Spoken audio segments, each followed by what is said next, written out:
Salut YouTube, c'est Xavier. Dans la précédente vidéo, je vous ai expliqué la manière dont je travaille et design mes futures applications ou les futurs modules de mon application. Et bien, dans cette vidéo, je vais vous montrer le développement que j'ai fait autour de ce design et comment j'ai obtenu un premier résultat. Dans cette vidéo, je vous parle de l'avancement que j'ai fait sur ce module.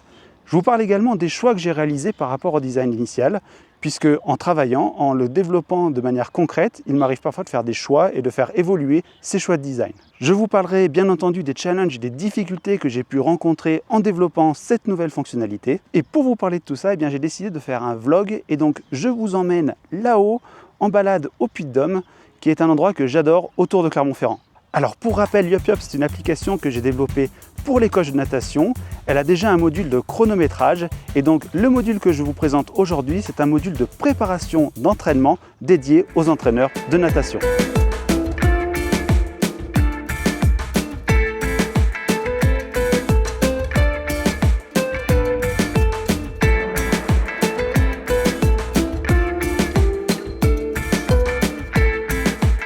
Alors le Puy-de-Dôme, c'est un volcan de la région clermontoise.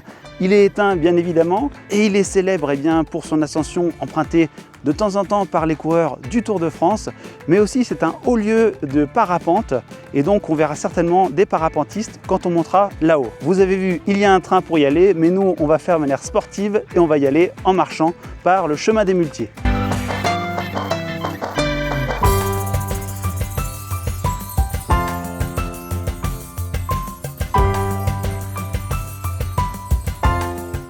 Alors le chemin des Muletiers, c'est 2 km avec 300 mètres de dénivelé positif. Donc je vais faire ça en marchant. J'espère que j'aurai assez de souffle en arrivant pour vous expliquer tout ce que j'ai à vous dire sur l'app. Allez, c'est parti, on monte le Puy-de-Dôme.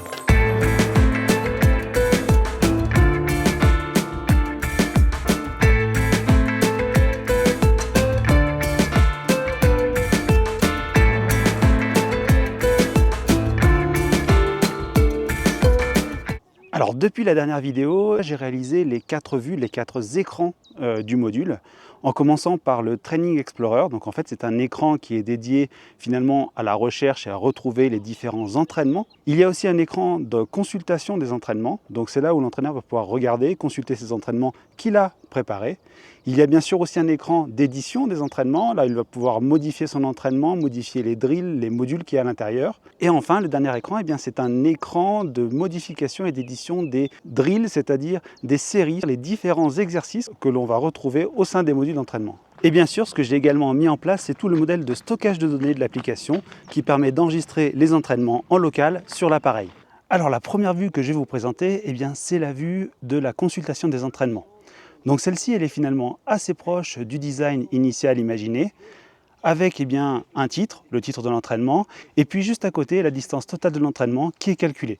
L'entraînement se visualise sous forme de blocs, c'est-à-dire que finalement, chaque entraînement est séparé en grandes parties, c'est ce qu'on appelle des blocs ou des sets, et donc là, il y a un widget spécifique avec un titre et aussi la distance calculée. Ce widget, c'est le bloc bleu que vous voyez, et donc c'est lui qui représente chaque bloc de l'entraînement. Dans chaque bloc d'entraînement, on retrouve les widgets de drill, de série ou bien de repos, c'est-à-dire les exercices qui vont constituer chacun des entraînements. Chacun de ces widgets affiche les informations clés de drill et des séries, c'est-à-dire les consignes qui vont permettre aux nageurs de suivre l'entraînement. Mais ça, on en parle un petit peu plus tard quand on vous parle de l'écran de configuration des drills. Les widgets de drill et de série utilisent aussi un code couleur pour différencier les parties exercices, donc avec un contour orange, des parties de repos avec un contour bleu clair. Bien sûr, cet écran permet de naviguer, donc de se rendre à la page d'édition et de modification de l'entraînement. Il permet aussi de dupliquer l'entraînement et de supprimer si on souhaite effacer cet entraînement. Pour ça, j'ai mis en place un bottom sheet, c'est-à-dire un widget dépliable qui s'affiche ou se désaffiche en bas de l'écran et qui permet donc d'avoir une vue claire et non chargée quand on n'a pas besoin de réaliser ces actions. Et par contre, quand on veut réaliser ces actions, là il y a une vue dépliable avec des informations qui indiquent clairement quelle va être la fonction de chacun des boutons. Une des difficultés que j'ai rencontrées pour cette partie de l'app, mais aussi pour toutes les autres, c'est le côté responsive de l'application, c'est-à-dire le fait qu'elle puisse s'adapter à différentes tailles d'écran. Donc par exemple, comme là, vous voyez un écran de smartphone ou bien un écran d'iPad, même si je pense que l'application sera plus facile à utiliser sur des écrans plutôt grands, de type iPad, voire ordinateur, j'avais aussi envie que l'application soit utilisable et consultable directement sur mobile, puisque le chronomètre s'utilise énormément sur smartphone. Il a donc fallu que je trouve des moyens d'adapter chacun des widgets quand la largeur d'écran notamment se réduisait pour que les informations disponibles soient visibles et clairement identifiables. Sur cet écran, il me reste encore à coder les options de partage, c'est-à-dire comment l'entraîneur va pouvoir envoyer et partager l'entraînement avec ses nageurs.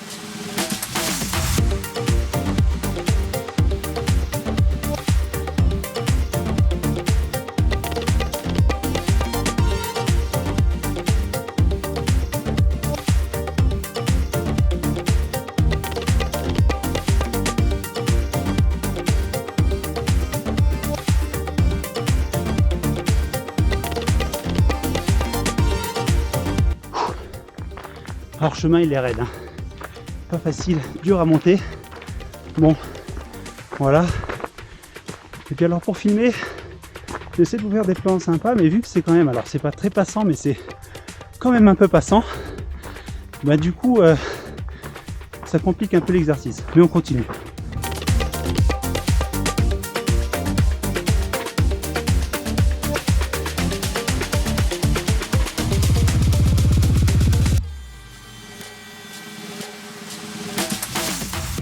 Alors la deuxième vue que je voulais vous montrer, c'est la vue d'édition des entraînements. C'est la vue où l'entraîneur va pouvoir modifier, éditer et finalement créer ses entraînements. Donc bien entendu, elle se base sur le design des widgets de consultation de l'entraînement. Ces widgets, ils ont été améliorés, augmentés pour qu'ils puissent permettre à l'utilisateur, donc au coach, de modifier son entraînement. Alors déjà, par rapport aux blocs, donc aux grandes parties de l'entraînement, l'entraîneur va pouvoir les modifier l'ordre de ces blocs. Et finalement pour ça, le coach va pouvoir utiliser une liste avec des widgets dont l'ordre peut être réorganisé par glisser-déposer. En appuyant sur un des blocs, il va pouvoir le glisser et modifier l'endroit où il se situe dans l'entraînement. Bien sûr, pour chacun des blocs et pour pouvoir gagner du temps, l'entraîneur va pouvoir soit dupliquer un bloc qu'il a créé pour pouvoir créer un nouveau bloc à partir de celui qu'il a créé initialement. Il va aussi pouvoir supprimer ce bloc et bien sûr il va pouvoir éditer le bloc, c'est-à-dire éditer les drills, les exercices qui sont à l'intérieur ainsi que leur ordre. Bien sûr, une fois qu'on est en mode édition, l'entraîneur peut ajouter des blocs et au sein des blocs, il peut ajouter des exercices ou des périodes de repos entre chacun des exercices. Pour ajouter des drills ou des exercices, il faut qu'il passe en mode édition à l'intérieur du bloc et là il va pouvoir à la fois modifier ce qu'il y a dans chacun des drills, mais il va aussi pouvoir modifier l'ordre de chacun des drills. Donc si par exemple il veut remonter une série ou la mettre plus bas au sein de son bloc, il a de quoi le faire assez facilement au sein de ce module d'édition des blocs et au sein des blocs éditables. Afin de bien voir la différence entre les blocs qui sont éditables et non éditables et pour faciliter à l'entraîneur le fait de détecter l'endroit où il travaille, il y a un code couleur, c'est-à-dire que tous les blocs qui sont en mode édition sont en orange pour qu'on voit clairement qu'ils sont en train d'être changés et ajustés. Chaque drill est aussi éditable, donc quand on est en mode édition au sein d'un bloc, chaque exercice peut être édité, c'est-à-dire qu'ils vont pouvoir être modifiés, dupliqués, tout comme les blocs, ou aussi supprimer. On peut aussi modifier l'ordre de chacun des drills au sein du bloc et pour ça il y a deux petits boutons monter-descendre qui permettent de faire soit monter une série, monter un exercice ou bien de le faire descendre au sein du bloc. Ce qui est intéressant avec ces fonctions, c'est que finalement la création peut-être d'un premier bloc peut être un peu long parce qu'on va pouvoir mettre plusieurs blocs, plusieurs séries à l'intérieur, mais on va pouvoir s'appuyer sur un premier bloc, sur une première série pour dupliquer et créer un nouveau bloc en faisant des modifications mineures et donc ainsi gagner du temps. Alors, les difficultés que j'ai pu rencontrer, aussi surprenant que ce soit, c'est le bouton Cancel. C'est-à-dire finalement quand l'entraîneur commence à faire des modifications, qu'il fait une édition de son entraînement et puis finalement qu'il n'est pas content de ce qu'il veut faire, qu'il préfère effacer, ne pas sauvegarder ce qu'il a fait, il a un bouton Cancel qui lui permet de revenir en arrière sans prendre en compte les différentes modifications d'ordre ou de contenu des drill rest.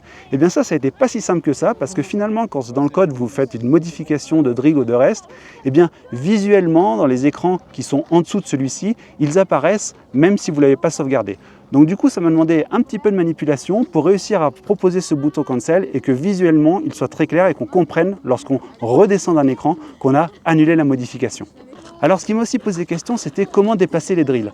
Finalement, pour les drills, je me suis posé plusieurs questions. Est-ce que j'utilise une liste déplaçable au touch, comme j'ai pu le faire pour les blocs, ou est-ce que j'utilise des boutons? Pour finalement ne pas créer de confusion et que l'interface soit facile à utiliser pour les utilisateurs, j'ai finalement opté pour le choix de boutons, c'est-à-dire les boutons monter-descendre, qui permettent de changer l'ordre des drill rest au sein du bloc. Enfin, comme dans l'écran précédent, la complexité a été aussi de prendre en compte la gestion des différentes tailles d'écran, en particulier les différentes largeurs d'écran. Vous voyez sur le widget des exercices, des séries, il y a tous ces boutons qui apparaissent quand on est en mode édition et qui prennent beaucoup de place. Par conséquent, j'ai dû créer deux types de widgets pour avoir deux dispositions différentes en fonction des tailles d'écran.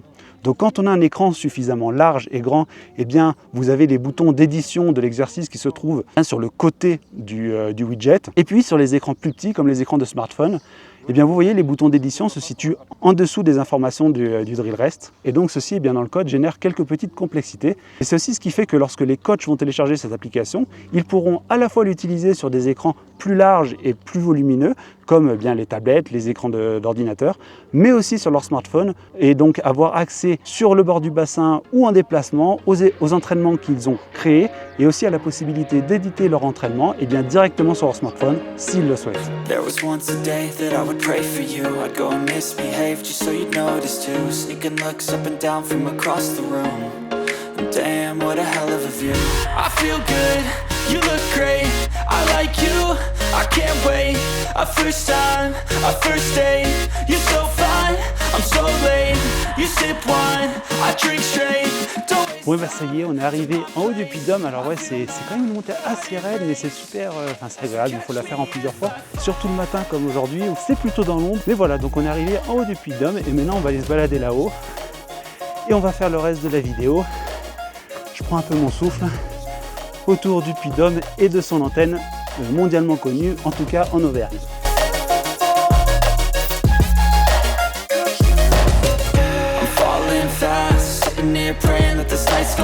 Si cette vidéo te plaît et qu'elle te rend service, n'hésite pas à t'abonner à la chaîne, à mettre un like et à activer toutes les notifications pour être au courant de mes prochaines vidéos. Pour ma part, j'adore réaliser ce format vlog et dis-moi en commentaire si toi aussi il te plaît et si on peut retenter l'expérience une prochaine fois. Je me suis mis ici sur la terrasse panoramique pour vous parler de l'écran de modification et bien des exercices, des drills. Bien, dans cette vue, on retrouve tous les champs clés qui vont permettre de définir ce qu'est une série. On trouve d'abord la distance de chacune des répétitions. Par exemple, si la série est une série de 5 x 50 mètres, eh bien, cette distance sera 50 mètres, 10 x 100 mètres, cette distance sera 100 mètres. Et vous avez juste à côté l'écran de répétition, c'est-à-dire le nombre de fois que l'exercice en question va devoir être répété. Donc par exemple 10, 5, etc., etc.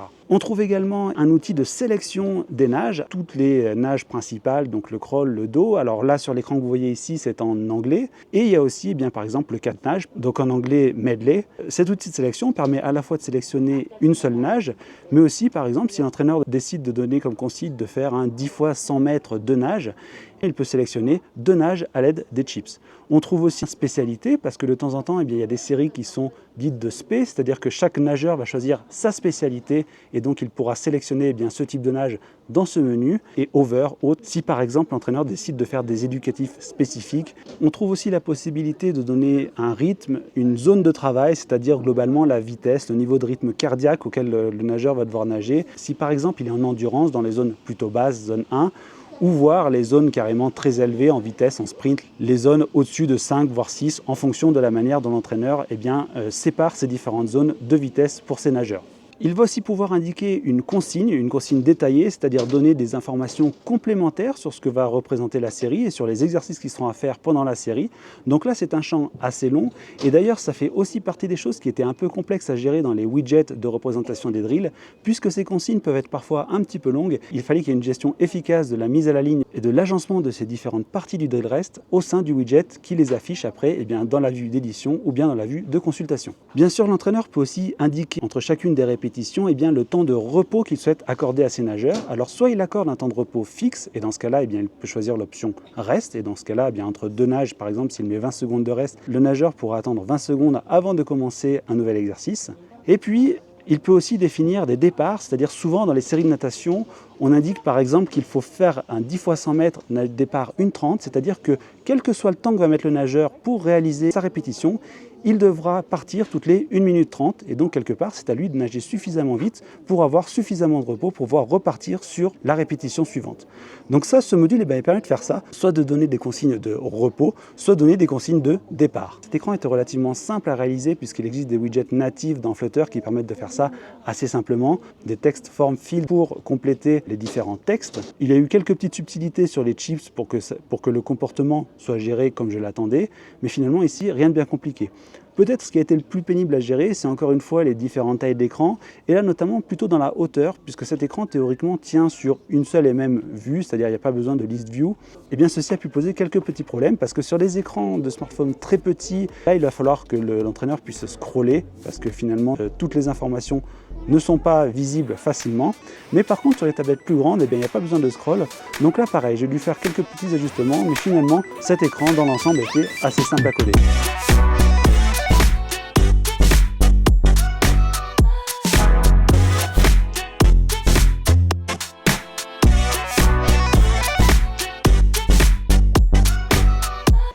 Alors si vous venez au Puy-de-Dôme, eh bien vous verrez qu'il y a beaucoup de parapentes. Donc en fait c'est un lieu assez connu pour tous les parapentistes. En fonction du vent, il décolle pas toujours la même façade, mais si vous voulez savoir de quel côté eh bien est-ce qu'il décolle, regardez où sont les touristes et vous les verrez. Voilà, vous voyez, ils sont tous là les touristes, donc ça veut dire que tous les parapentes sont ici.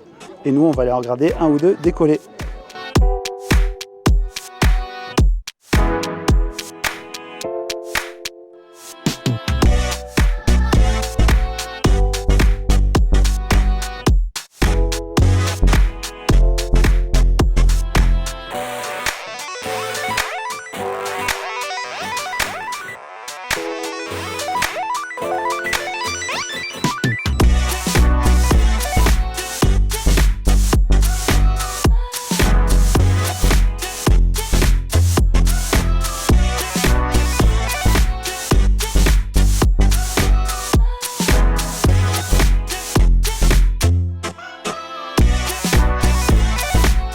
Alors le dernier écran dont je vais vous parler, eh c'est le premier sur lequel vont tomber les utilisateurs, c'est-à-dire l'explorateur d'entraînement, l'endroit où l'entraîneur va pouvoir rechercher, retrouver et créer ses entraînements. Alors c'est peut-être l'écran qui a le plus changé par rapport à ce que j'avais prévu de faire initialement. Ce que je voulais faire initialement, c'était des widgets assez gros, avec une organisation sous forme de grille, et un explorateur avec à la fois des fichiers, c'est-à-dire qu'on puisse ranger les entraînements dans des fichiers, et des entraînements qui sont seuls et donc pouvoir cliquer dessus et ainsi avoir beaucoup de flexibilité sur la manière dont on organise ces entraînements. Bon, finalement, j'ai pensé que ce n'était pas une très bonne idée pour deux raisons. Déjà, la première, parce que autant sur des écrans assez grands, ça fonctionne plutôt bien. Par contre, sur des écrans plus petits, ça fonctionnerait plutôt mal. Et aussi, le deuxième souci que j'ai repéré, c'est que ces gros widgets, ces gros blocs d'entraînement, eh bien, quelque part, ils étaient trop gros pour afficher très peu d'informations. Donc, pour économiser de l'espace, eh bien, je décide de faire des widgets beaucoup plus simples, sous forme de list view, et avec un système de recherche et de filtre. Donc chaque entraînement apparaît sous forme d'un petit rectangle horizontal qui prend toute la largeur de l'écran, dans lequel on va retrouver les quelques informations principales de l'entraînement, son nom, sa distance, et puis plus tard peut-être des filtres qui permettront de trier et d'organiser les entraînements. L'entraîneur aura aussi une barre de recherche qui lui permettra de facilement retrouver ses entraînements. Donc pour l'instant, eh bien, la barre de recherche fonctionne, elle permet d'aller rechercher les entraînements par rapport à leur nom. Et plus tard, ce que j'aimerais proposer à l'entraîneur, c'est des filtres définis, par exemple sur la distance ou peut-être sur les groupes auxquels s'adresse l'entraînement, voire peut-être le type d'entraînement. Est-ce que c'est une séance d'endurance? Est-ce que c'est une séance de sprint? Est-ce que c'est une séance de vitesse? Voilà, ça c'est des fonctionnalités qui pour l'instant ne sont pas encore développées, il n'y a que la search bar, mais certainement plus tard, je mettrai en place ces évolutions.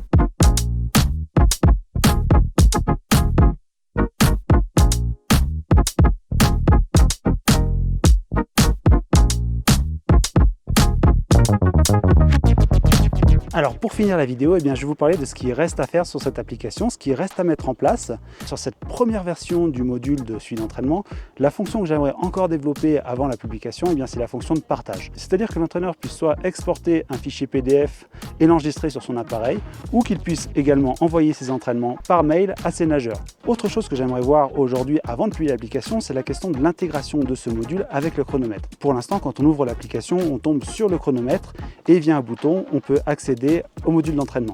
Cependant, c'est une question que je me pose. Est-ce que je laisse l'interface utilisateur comme ça, c'est-à-dire lorsqu'on ouvre l'application, on tombe d'abord sur l'entraînement, ou inversement, la première chose sur laquelle l'utilisateur peut tomber, c'est le module de gestion des entraînements, et une fois qu'il a sélectionné un entraînement, qu'il puisse accéder au chronomètre. La question du modèle économique de l'application est aussi à réfléchir et certainement à mettre à jour, mais ça, ce sera l'objet d'une prochaine vidéo.